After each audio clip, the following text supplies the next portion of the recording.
I got a question for you. What would you do if in the middle of the street or when you're driving by you saw somebody choking? As a police officer, what would you do if you saw that happening? Would you stop to the side of the road and do the Heimlich maneuver, or do it out in the middle of the street? Take a look at this body cam footage. You're choking? A roadside Heimlich maneuver in Texas saved a woman's life.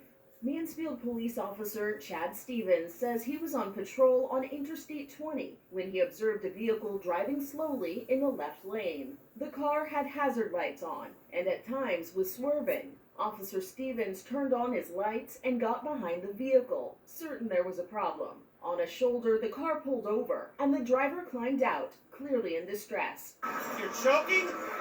Turn around. Turn around. Officer Stevens performed the Heimlich maneuver on a woman Mansfield police have identified as Stephanie. No, sit down. Sit down on the wall. Sit right here. Sit right here. Stay.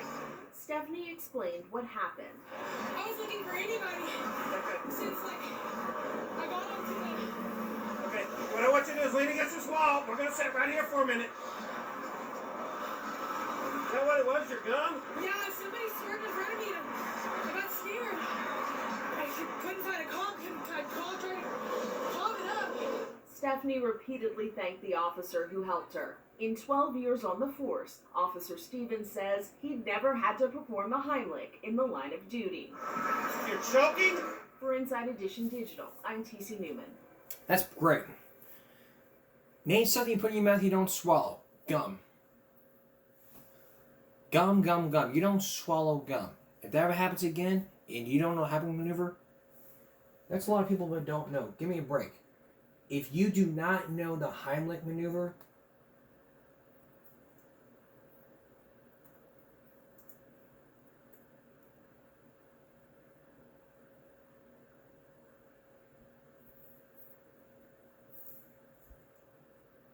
you need to look it up. According to MassGeneralBrigham.com.org, here's what you need to do, because this can really help save your life. And for the next 3.5 minutes, for almost the next 3.5 minutes, we're going to explain to you step by step. When you see something happening, step one, if you suspect someone is choking, call 911 to get help from the situation. If another person is present, one is trying to help the choking person while the other dials 911. Two people need to be present. One who will help the choking person, and the other to call 911. Second, assess a situation with sharp blows to the back. The Heimlich maneuver should not be performed on someone who can still talk, breathe, or cough. Here's what you can do. Encourage further coughing to dislodge any obstruction or cause of choking. Determine if the person can talk, cough, or breathe. Look for the universal choking sign, holding the throat. If the person can't talk, breathe, or cough, try to use up to 5 sharp blows to the back with the heel of your hand between the person's shoulder blades. Step 3, how to do the Heimlich maneuver. If blows to the back don't include the blockage, perform abdominal thrust. Here's how. Stand behind the choking person or kneel if you're helping a young child. Wrap your arms around their torso from the back. Make a fist with one hand and grab it with the other. Place your hands just above the belly button, below the rib cage. Pull inward and upward to the diaphragm to force air out of the lungs to expel the blockage. Repeat this up to 5 times. Alternate back blows and Heimlich maneuver if choking continues. If the person still can't breathe, talk, or cough, continue giving the 5 back blows followed by the 5 abdominal thrusts until the clear blockage or help arrives. You should do this 10 times total. Using the Heimlich maneuver on pregnant person or obese people, give 5 chest thrusts. Middle of the chest to steady abdomen when trying to clear the airway of pregnant or obese or for an obese person.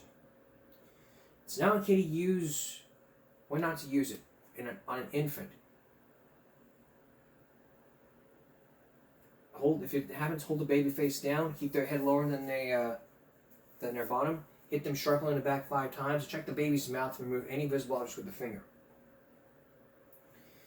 If the airway is still blocked, place 2 to 3 fingers on the breastbone, 1 inch downward 5 times, and hold the baby face up.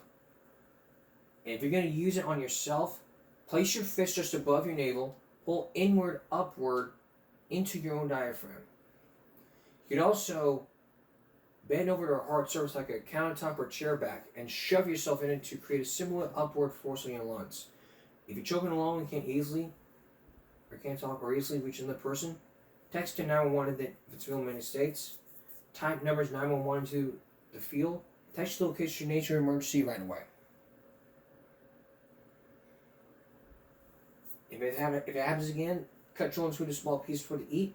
Especially careful foods like popcorn, nuts, grapes, hot dogs, or hard candy. Keep choking hazards out of children's reach, swallow just high-risk foods, and keep it close on your child while they eat and supervise playtime.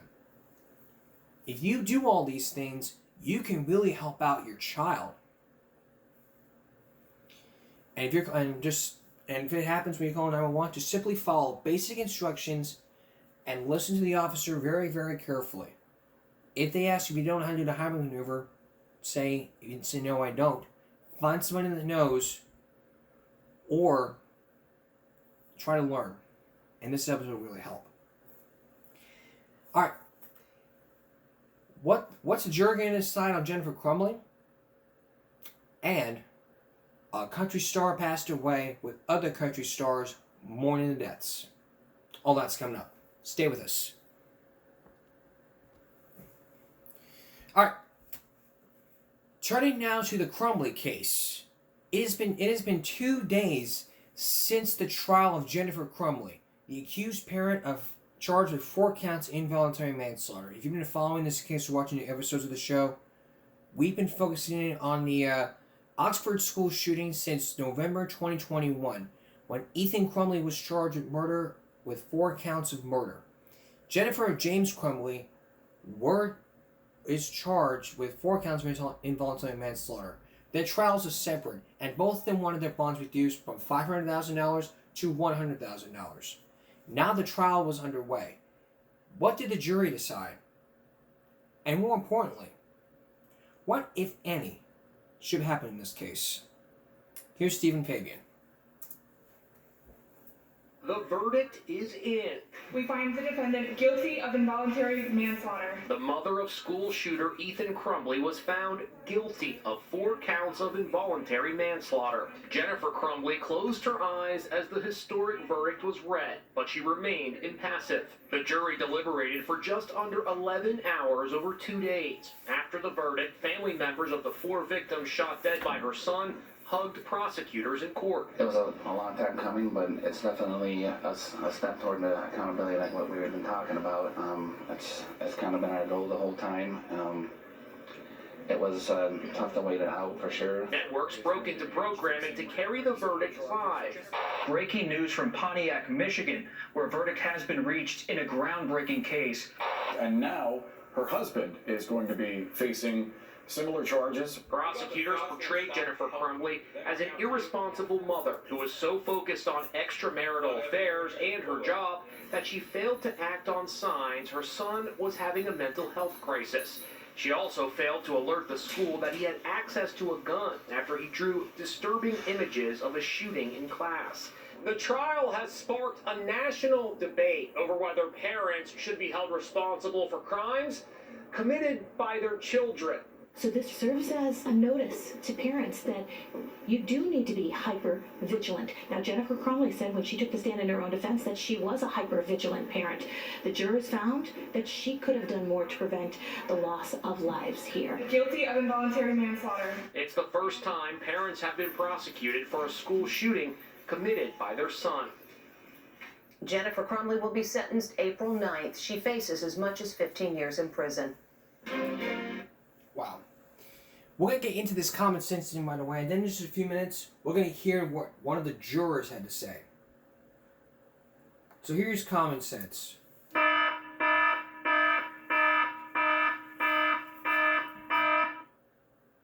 If you decide to say, we're going to have children, if you talk to social services, they will tell you that you as a parent are responsible.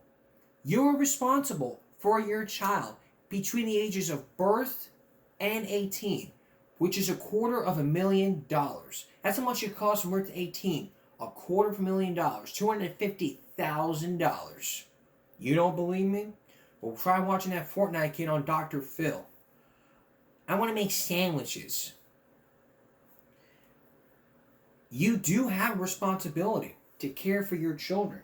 And if you fail to do so, if you've been focusing on this broadcast, be focusing on neglect and abuse. Ethan was still 15 at the time, so he was still a juvenile. But with the trial, he was charged as an adult, but they couldn't send him to juvie. But what about those things? Like those things talked about in the trial. Here's the thing though. If I'm on trial for involuntary manslaughter, if one of my children, as a teen, brought a gun and they would go shoot up a school, and I did the things that Jennifer and James did, I would fess up and say, yes, I failed to do so as a parent. I failed to do so. I failed to do everything I could as a child. I'm sorry I didn't take parenting classes. I mean, I would have to convince the jury that I failed to do so. And if the jury were to believe me and say, well, I believe him, once I them say, yes, I believe him, yes, I would say, no, I don't believe him. The facts are this. I mean, if I told media outlets, be like, yes, see, here's the guy who's been diagnosed with autism, who's on the spectrum for years, who's famous in Bob Bluff, who's not a 100 parent, but he needs to take parental classes during his time. So during that jail time, what I would have to do is take those parenting classes. That way I can learn how to be a better parent and learn all about the difference between abusing a child and neglect a child. Child neglect is when you leave a child home alone without a babysitter. Abuse is when you leave marks or bruises on a child. So, like, someone hit me like this, you wouldn't even see a mark. Or someone slapped me in the face, you would not even see a mark. Or that is abuse. If you're leaving marks, that's number one. It doesn't take a rocket scientist to know that, I mean, it is abusive to spank. I mean, people ask, why is it abusive to spank your kids? Well, if you're leaving marks and bruises on your child, that'd be win. In this case right here, she failed to do so because she had an affair and they bought him a gun for Christmas. If she hadn't been doing those things, she would have... This is what the thing. If those two had not been forthcoming and saying, hey, we gotta get back home, and not fled from the law, there would not be a case. They would fess up and say, yes, we did this, we're very sorry. The jury would be convinced that, and she would have gone to jail. Now, as for James, his trial is in March, in several weeks. And at that time, we will know what's going on. But Jennifer's sentencing is not until April. So we're still almost a month and a half away from that sentencing. We'll let you know what goes on, but there's probably still more to this. Coming up, one of the jurors is speaking out for the very first time after that horrific trial. And later, a famous country singer has passed away, along with people who mourned his death. And a preview of CMT's tribute to Toby Keith. Stay with us. Every time we do cases to where parents are accused of neglecting their children, it's often the kids who are victims and parents who want to sit there and be blank in the face in front of the judge. But in this case right here, it's all about parents who don't do enough. If you've been watching this case throughout the episodes on the news, you know that Jennifer Crumbley didn't do what she did to protect her son, or give her son the help that he needed. If she had not done that, there would be no case. Or she didn't give him a gun. Because let's say everybody needs help. If the phrase that all kids tell their parents is, "I think I feel depressed." The thing you have to understand is, help is there. And you want to sit there and say, we don't have no money for a therapist.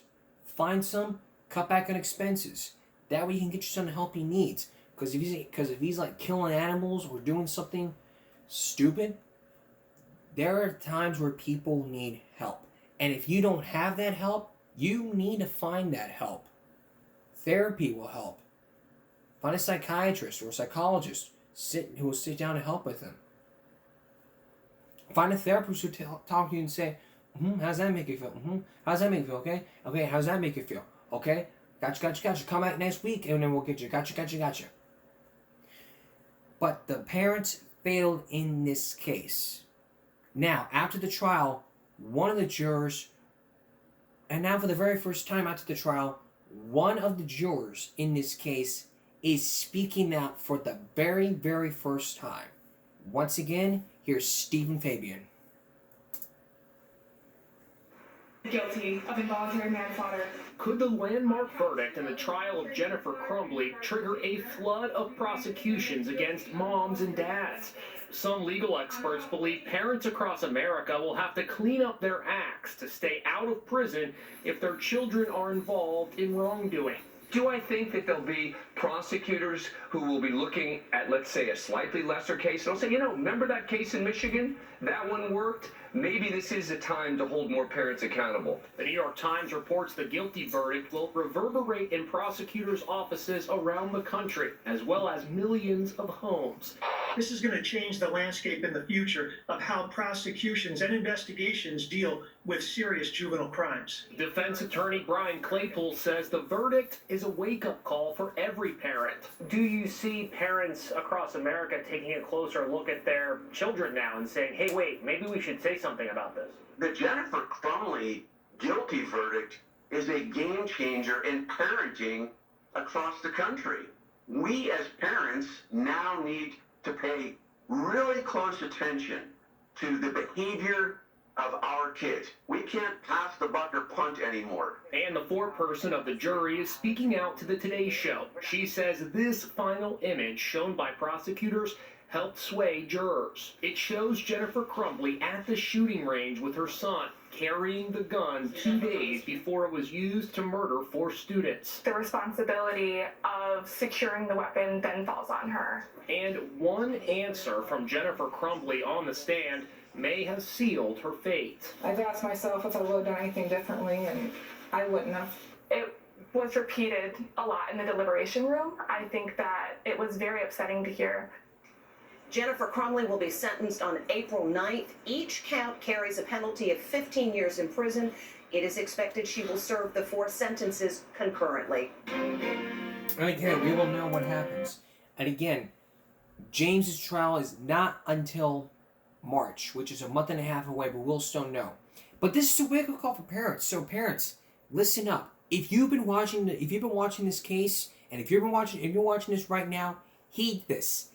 Keep a close eye on your kids. That's what I'm talking to you two, brother and sister-in-law. You gotta keep a close eye on my nephew, making sure he's not making sure he's not robbing a liquor store and all. And you parents out there, you need to keep an eye on your teen daughters, your teen sons, making sure they're not fucking up a liquor store, they're not shooting up little kids in school. Keep a close eye on your kids.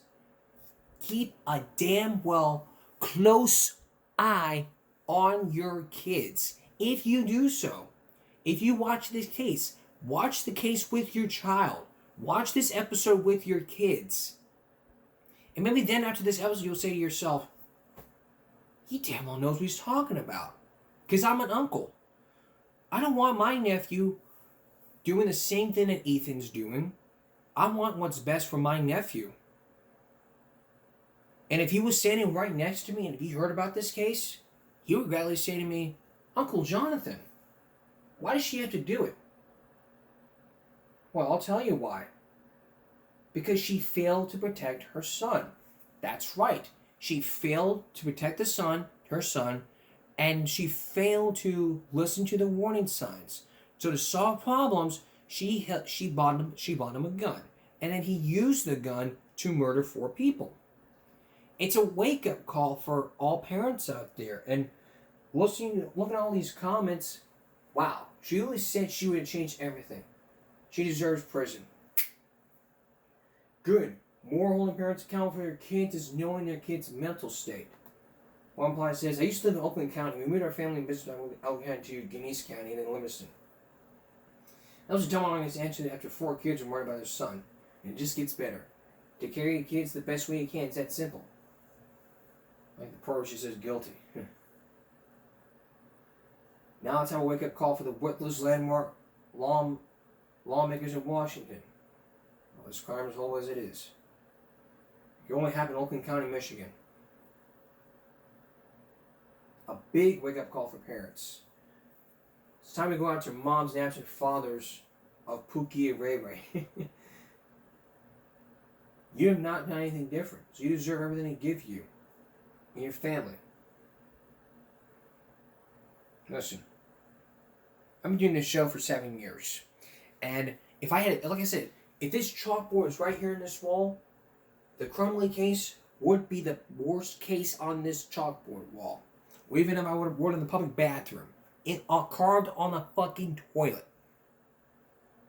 Yeah, sit down on it while I carved it up, or even carved on the public sidewalk. The worst story ever, spraying or even sprayed graffiti on it. Guys, you need to make sure you keep an eye on your children, and make sure that they don't do things you're not supposed to be doing, like robbing a liquor store, committing crimes. Crimes committed by children create juveniles. And if you saw the Ronald Davidson story, you might have known. You might have known what was going on. Coming up, give me a classic that really needs to be really needs to be focused in on. Children killing children. And if you're thinking in this case that story is very similar to what we're talking about, you better wait and see. Chris Hansen on children, crime, and help you need. Stay with us. This has been a sad day for everybody who's loved country music like myself. Toby Keith from Oklahoma has passed away on Tuesday with stomach cancer. He was one of the greatest country singers of all time with big hits like Should Have Been a Cowboy, He Ain't Worth Missing, How You Like Me Now. It has been really he's really been a great artist. And he has given his final interview before he died. 2 weeks ago, for the very first time, his final interview before that surgery, before his passing. And really, as you're about to see, you could leave a mark. You could leave a mark on the heart. Take a look.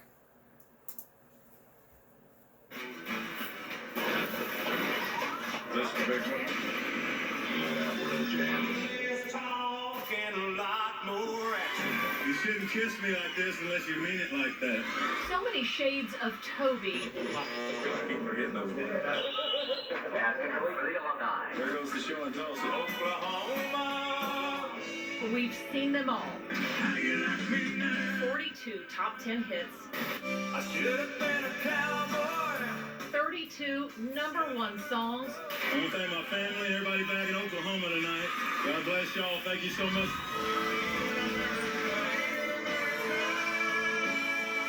40 million albums sold and more than 10 billion streams.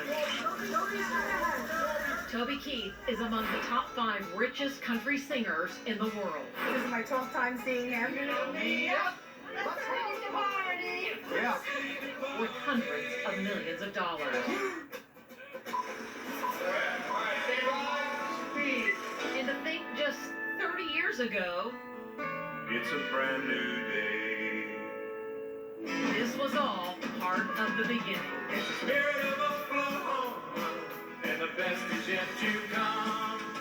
TV night, TV night. Well, thank the Almighty for allowing me to be here tonight. Now it's Toby Keith's health making the headlines. Bet y'all never thought you'd see me in skinny jeans.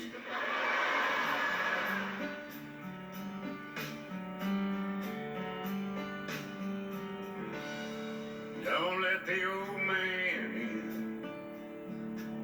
Noticeably thinner, the 62-year-old Oklahoma native has been in a battle with stomach cancer since his diagnosis in October of 2021. He's knocking on my door. And I knew all of my life. Dark hallways. Yeah. Are you doing okay? I am. Everybody's wanting everybody to do good in that world, you know. Songwriters are a little different than artists. Their egos aren't as goofy. That's a thing of pain, you know. So, singles of the year, album of the year. Played defensive end for the Oklahoma City Drillers. There's the old jersey. That was when I was really stupid. We sat down with Toby at his home recently in Norman, I'm not gonna let this define what my future is. where the singer was very open about his journey he's been on with cancer. It ain't up to us. Surgery, chemo, radiation. Toby is still in treatment. Cancer's a roller coaster, so it's like, you just sit here and wait on it to go away. It may not ever go away. And if it goes in remission, it's still be in the back of your mind. You still have to do scans and stuff. How do you maneuver through those dark hallways? Faith. Yeah, you have to have your faith. It's, thank God that I got it, too. You take it for granted on days that things are good, and you lean on it when days are bad, and it's taught me to lean on it a little more every day. Have you experienced a peace that passes all understanding? Oh, yeah. Yeah. I finally got to a point in the spring. I was diagnosed in October of 21, and I was going through all the chemo, and the first time I'd been through chemo, radiation, surgery. And I just got to a point where I was comfortable with whatever happened. I had my brain wrapped around it, and I was in a good spot either way. So, people without faith don't have that. It's the old-fashioned People's Choices on TV. These were the ones that Dick Clark hosted. That was all genre. It's heavy.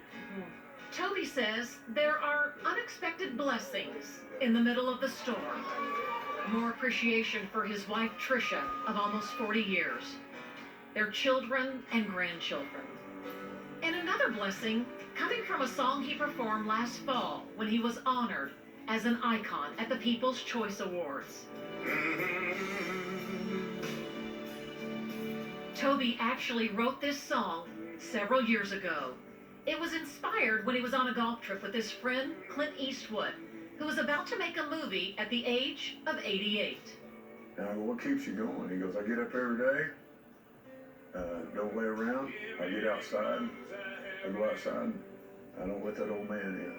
I was like, wow, okay. So I thought, you know what? I love that old man. I'm gonna go home, write him a song, sing it to him. Look out your window and smile. Don't let the old man in. Eastwood loved Toby's song so much, he used it at the end of his movie, The Mule. Don't let the old man in. Toby says the song has a more personal meaning now. What's your favorite line from that song?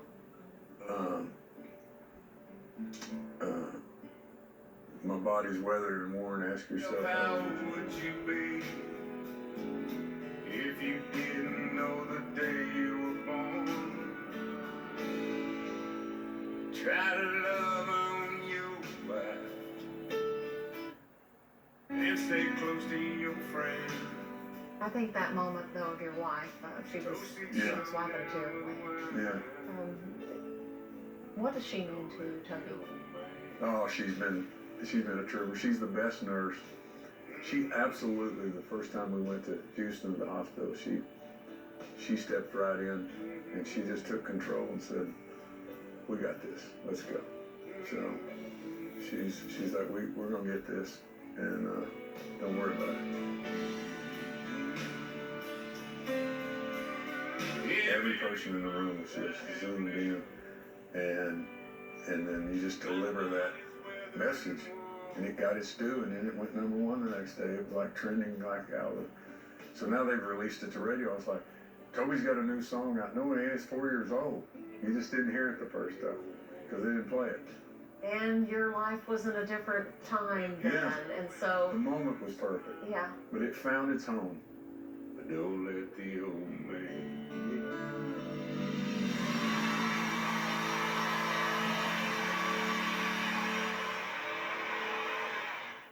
And Toby Keith finds his way back home on the stage tomorrow night.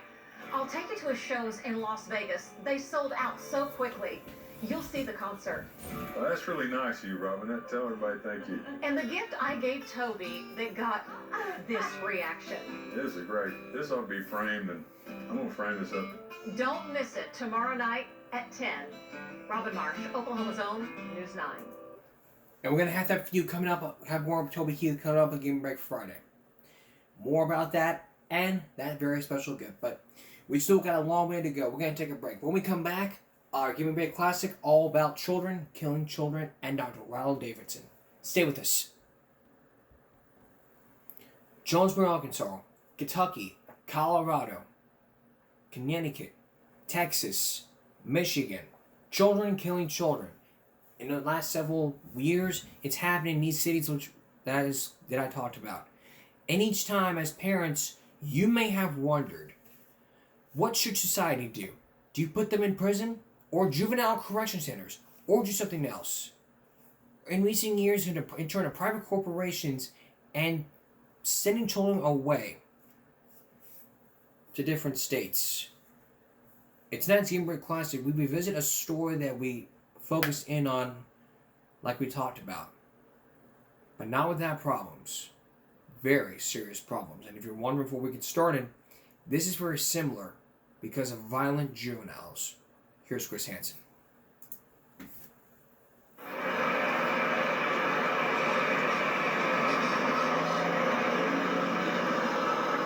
Dr. Ronald Davidson is on a mission.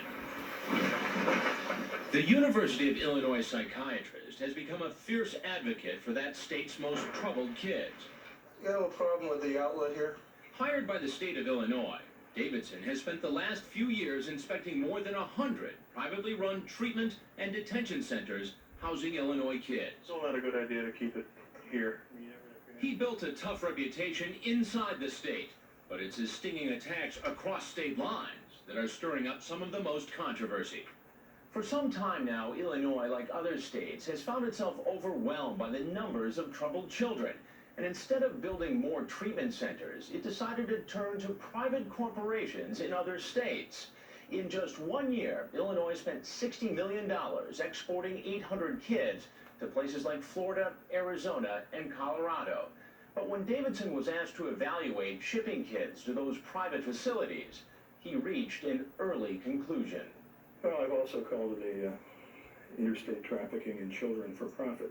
What's wrong with taking a troubled kid and sending him or her to Colorado or Arizona or Texas if, in fact, there's a facility there for treatment? Good question. We're talking about salvaging the lives of children. And you cannot do that by putting a child on an airplane as if he were some toxic waste in a sealed container and dropping him in Texas or some other state. Welcome to Brush, Colorado, home to the High Plains Youth Center. Although it's called a youth center, High Plains is really a for-profit juvenile prison, holding kids with criminal records. Its mission, according to its own brochure, to change the behaviors and values of delinquent kids. An attractive alternative for some states. But at $175 a day per kid, the treatment doesn't come cheap. High Plains was earning several $1 million a year by taking in Illinois kids. That is, until Ron Davidson came to town.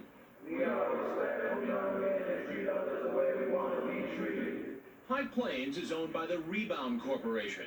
It's home to young murderers, rapists, robbers, and drug dealers from 20 states. By 1995, there were 41 Illinois kids at High Plains. This was a very troubled facility that in many ways had slipped out of control and was not providing adequate care in any stretch of the imagination. Davidson's investigation in late 1995 detailed evidence of drug use, homemade weapons, and gang activity inside High Plains. He concluded that there was a consistent and disturbing pattern of violence, sexual abuse, clinical malpractice, and administrative incompetence. Virtually every state that had kids in the program came out and did their own independent audits, and those audits were widely different from the audit from Illinois. Bill Bodkin was director of planning for Rebound when Davidson did his audit. We interviewed him last year for this story. He has since left the company. Rebound called Davidson's investigation inaccurate, biased, and malicious, and notes that High Plains passed a Colorado audit prior to Davidson's inspection. And I guess the ultimate determination is this kid changed? Is he successful? Is he better off now than when he was when he started the program? And the answer has been yes. Botkin cites studies showing that 70% of High Plains kids had not re-offended within 1 year after leaving the program. I enjoy working with kids. Staff members gave Dateline a guided tour of High Plains. Is this tough work? Yes, it is. It's tough work, but it's also very rewarding work. We see the fruits of our labor. We were also provided a group of High Plains inmates who talked about their treatment. One had been convicted of rape, another murder. Do you feel now for your victim? Yeah, I do. You know, I know what I did was wrong, you know, and I'm not going to do it again. My treatment now is successful. You know what I'm saying? With a lot of my problems, like when I first came here, had a quick temper, you know, towards my easy anger. And I can say this program has really helped me out a lot. What did you find when you took the job? I found chaos. We spoke with a group of former Rebound employees. Most of them had quit the company. 2 were dismissed for cause. They all told us about serious problems at Rebound facilities. They don't count on people taking a stand. I really liked my job. I thought I did a good job. But with the blatant denial and the, you know, covering things under the carpet, I realized that I couldn't be loyal to them as an employee anymore. One striking example, a High Plains inmate named Thomas. For about a year beginning in 1994, according to staff logbooks, Thomas was repeatedly beaten and raped by his roommates and threatened with being set on fire. Lisa Hansen was a High Plains counselor at the time. Was it your feeling that they knew what was happening to Thomas and they were allowing it to happen? Yes. I felt that they were allowing it to happen and they didn't want to investigate it. They didn't want to know. They didn't want to know what was happening in those rooms at night. They were afraid to know. High Plains officials say while no inmates are supposed to be having sex, in Thomas's case, it was consensual. The situation was corrected. My problem was the alcohol then came to gangs. And you mix them two together and that spells violence. Steve Ashcraft was one of those Illinois kids sent to High Plains. He landed there after racking up a series of juvenile arrests for violent crimes. I could have just stayed here. Ashcraft admits he's partially at fault for not turning himself around at High Plains. He says there were some devoted staff members and teachers who furthered his education. But Davidson, Illinois' watchdog, found many of the staff unprepared to handle young criminals and their problems. For Ashcraft, it was alcohol. I knew I had an alcohol problem. There's nothing that they had that could help me work on it. In the time since Ashcraft left High Plains, Colorado audits of the facility show improvement. Even Illinois officials approved a corrective action plan by the facility. But former Rebound employee Lori Sturer, let go by the company, says audits can be deceiving. She claims she was told to lie to inspectors and falsify records at another Rebound facility. That's a serious charge. I've done it. You were told to falsify records? Yes, we know when they're coming, and so for weeks up until that audit, we're faking things. We look really good on paper. Some former Rebound employees have told us that they were told by higher-ups to falsify records and documents before inspections. We have never heard that allegation. That's certainly a very serious allegation. For us, that would be grounds for dismissal. Have you drawn all these since you've been here at High Plains? The company insists that as soon as problems are pointed out, changes are made. Colorado audits do show that in recent years there has been a reduction in violence at High Plains, as well as improved treatment programs and better staff training. We don't deny that there were issues here that we were working pretty aggressively on when Illinois came in and did the report. But why has it taken outside investigators to come here and point out these very, very drastic problems? We learned that lesson very painfully, and as a result of that lesson, we have set up that internal quality assurance. But now, High Plains is under attack again. Colorado and other states are pulling their kids out of the facility. The action is the result of a scathing report triggered by the recent suicide of a 13-year-old High Plains inmate. This child should have been on suicide watch, and that, in fact, this child should not have died. Colorado officials say between 1993 and 1998, there have been a dozen substantiated cases of child abuse at High Plains. Information kept secret by local authorities. Information that ultimately became public after Dateline started asking questions of state officials. Colorado investigators say in the last year, High Plains staff had physically assaulted kids and had sex with them inside the facility, in addition to providing them with cigarettes, alcohol, and pornography. Rebound says staff involved in these incidents have either quit or been fired, but the company acknowledges it is the target of a new criminal investigation. Dateline asked Rebound for another on-camera interview regarding this latest round of allegations. The company declined. A spokesperson did tell us, though, that the Colorado audit was flawed, overstated, and that in some cases the child abuse allegations are not clear-cut. As for Steve Ashcraft, he found trouble again soon after coming home from High Plains. Our interview with him took place just 2 weeks after he got out of this Illinois adult prison where he was serving time for armed robbery. The state of Illinois paid somewhere around $115,000 for you to spend 22 months at High Plains. What did the state get for its money? Nothing. Dead weight. The taxpayers just lost a lot of money. There is, of course, no guarantee that Steve Ashcraft would have turned out any better if he'd been confined closer to home. But Illinois officials agree with him that the investment they made to send Steve and other juveniles out of state was misguided. From now on, those officials plan to do whatever it takes to keep the state's troubled kids in Illinois. Very difficult. And for Ron Davidson, who's been crusading for better treatment and facilities for the youngsters in trouble, it comes down to keeping a closer eye on the kids and on the money spent to treat them.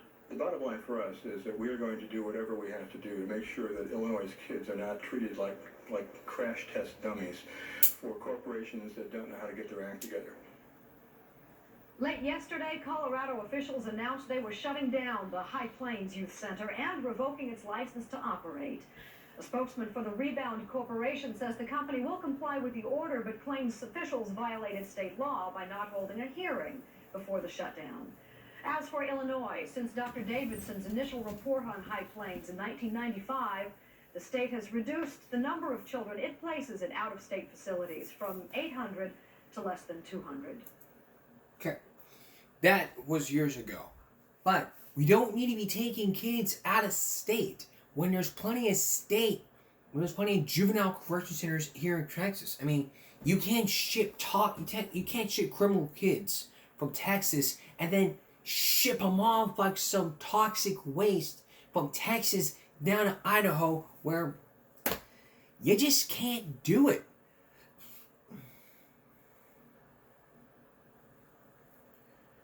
If I saw that happening, I would immediately start playing tug of war. But what really needs to happen here is that we need Scared Straight programs. Scared Straight is a program that schools use to design to help out kids who just like to get suspended from school. And it can really help. What they do is, if you've been watching the show, what they do, they take your child. Here's what they do. They take your child. They take them on a school bus. It's like a field trip. They would take him on a school bus, and then they would take him to jail,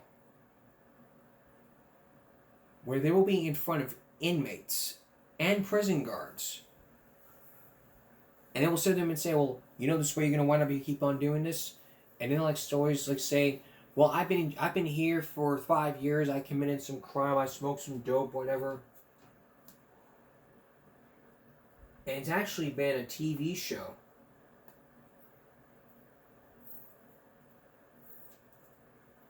I'm gonna show you a clip from the Boondocks.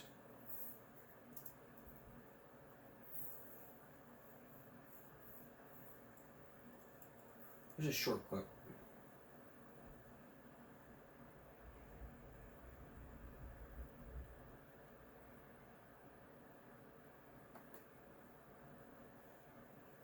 hands, how many people ever raped a man?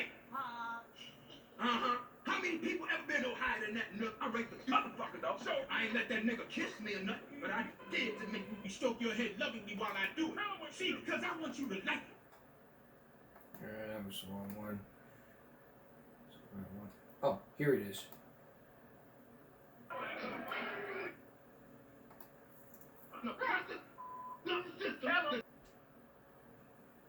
That's how it is.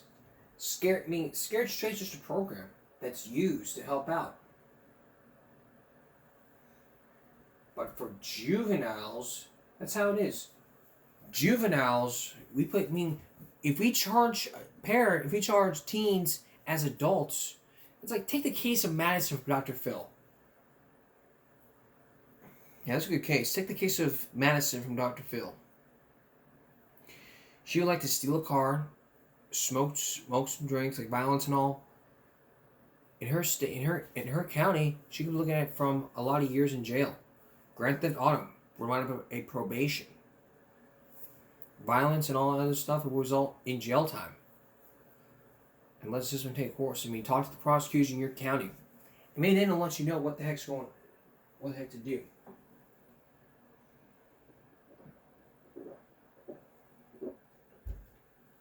But hey, it's your child.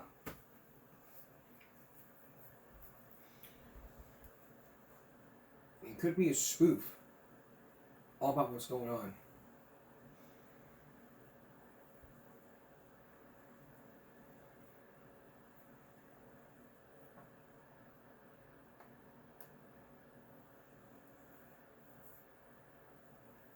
But even SNL did a spoof on this. We're not going to do that.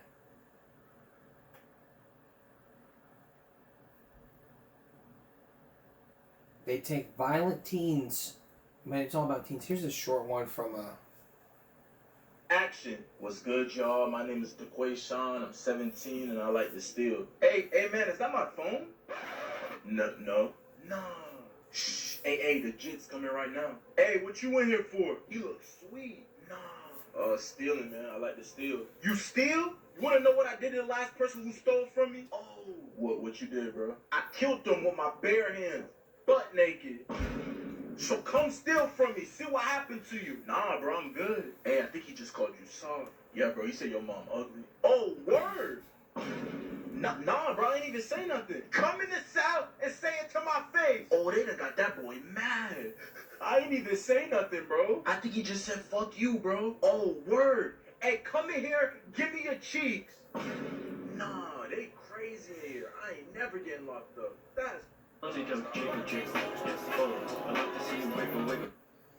That's how it is. Even talk shows send children to jail. Brandon, a 13-year-old child on Steve Wilkos, he likes to steal. And then they send him to jail. Scare him straight. That's how it is. That's what part of the Scared Straight does for children. And it's a documentary which was released back in 1978 to help out. Here's a portion of it. 3 guys just ripped me off, and you come back with the cop. You say that white guy, that black guy, that black guy. See these 3 guys that ripped you off? Yeah, they're gonna go to hole for 30 or 60 days, and then they'll be back in population. But the administration, they know they can't leave you in population, because one of these guys associates will cut your ass from A to Z. So they gotta do something to protect you. But right up there on the 4th tier is a place called PC, Protective Custody. We call it Pump City here in Raleigh. And that's where you will go. And if you're doing a 1 to 2, 5 to 7, 20 to 30, life bid, that's where you will do all our time. And when you're in PC, you lock up 23 out of 24 hours a day. You get out for 1 hour for exercise. And that's it. So see, you can't rap. But I know I got a lot of tough guys here. So when you get ripped off, the first thing you're going to want to do is get even. You're going to want to get revenge. Now, the best time to stab somebody in this joint is on a mass movement. When you got over 1,300 wild, treacherous maniacs moving like a herd of fucking cows, going out there to the yard, the mess hall, all playing to the movies. So you strap down with your shank and you go in the yard, and you see one of them guys that ripped you off. So you slip up behind him, you pull your shank, and you stick him. And when you stick him, you kill him. I think you get the picture here. We'll be right back. Every time we see students attacking bus drivers, like I told you before, riding the bus is a privilege. It is not your right. Yes, we all pay for. Parents pay for us for free. We all pay for free transportation, but bus drivers do have the right to suspend students for misbehaving, especially principals. Tonight's ball break is this happened 5 days ago. Was on the news to where a Colorado student assaulted a bus driver. Raw. Colorado school bus video shows student attack a driver. A warning. Graphic content for discretion advised. Don't have kids watch it. Take a look.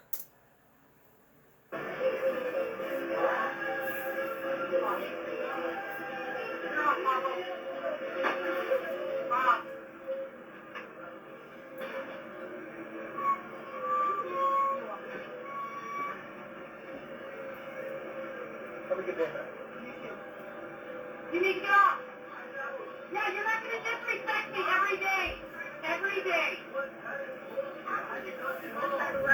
I'm not talking to your mom. I'm driving the bus. Yeah, you is now. Now you are. Mom, you need to get off. You need to get off the bus. She's trying to drop me off at 8 West. No, this is our battle. Our battle, Mom.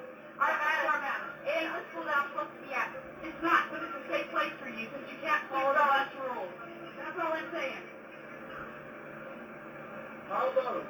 Right here. She's right here. She's here. Just come with them. Okay?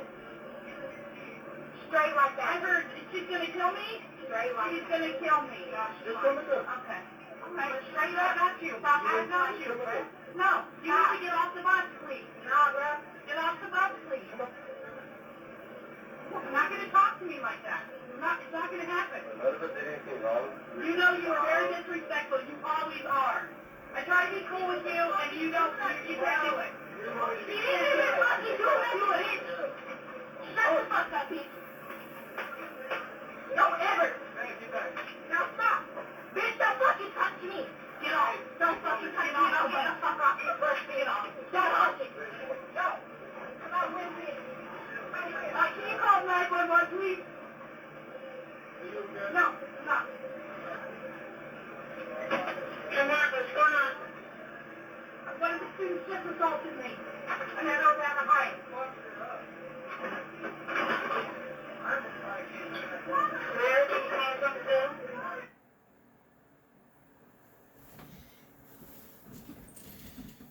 We'll have that full story for you on the news report come up on Game Break Friday. Come up tomorrow on Throwback Thursday, night of the Grizzly. And they'll have more. Now, Game Break Friday will have more about Toby Keith and the special get from Robert Marsh. That's Game Break for this Wednesday going to Thursday. We'll see you again tomorrow for Throwback Thursday. Good night, everyone. Follow us here at YouTube.